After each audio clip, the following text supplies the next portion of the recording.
Hello, my name is Allen Newberry, and today we are going to be addressing an issue that frequently happens when you have hollow grinding, and that is what happens if you want to hand sand a hollow grind. Now, a hollow grind is done on a contact wheel, which is round, which means when you go to hand sand, you're not using a flat block.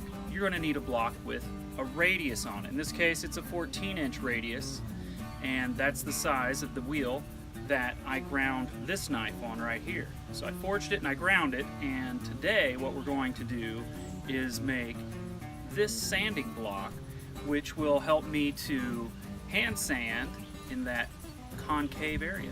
So let's go see how that's done.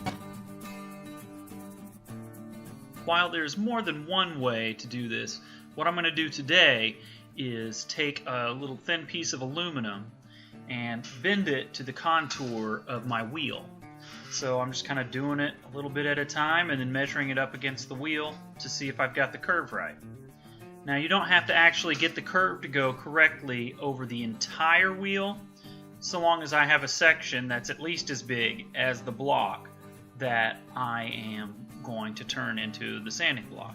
So I just kind of keep working at that until I get an area that looks to be matching up with the wheel very well on the inside curve.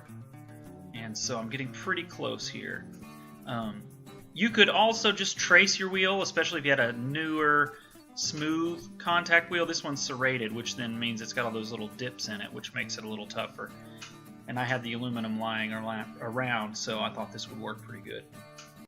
So now I've put it onto the block of G11 that I'm going to use, and then I just mark it out with the marker, and so you can kind of see there's the curve of it, and you can see where I've kind of marked out the section that matches up really well with the wheel and the part where I wanted to actually mark on, and then there it is and how it matches up onto that block of G11, which is basically like G10. Anyway, so now I'm going to grind that on the flat platen with the work rest and a 36 grit belt. I'm not going to grind all the way up to the line. I'm going close to the line with that, and there you can see I'm matching the curve, but the line is still there on the block.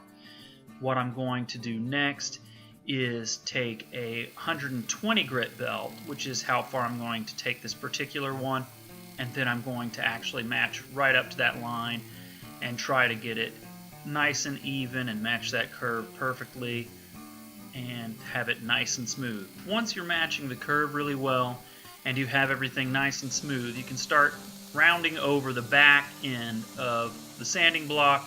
Basically all you're doing here is trying to make it comfortable for your hands so you don't get any hot spots on there or anything like that. After that, I'll go over there and smooth that over some more on the kind of slack belt portion, but it's not really mattering here how it looks, it's just how it feels so that you're comfortable when you're hand sanding.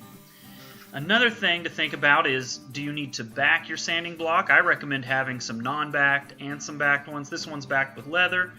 You can also use rubber. Either way, it's going to kind of change your radius a little, so you might need to shave a little bit off of it. And basically, it helps to smooth out your final finish a little bit, which is very handy. Here we have the finished sanding block, so you can kind of see what it ends up looking like. I just a little bit rounded on one side, and then you have a radius on the other. It's a simple tool. You could have got that curve using a compass or tracing your wheel. There's probably several other ways you could get that curve, but the main thing is you want to match that curve so you can hand sand down in the hollow portion of your hollow grind and make that knife look really nice. Thanks for watching. I hope you enjoyed it. If you did, please be sure to like, share, and subscribe.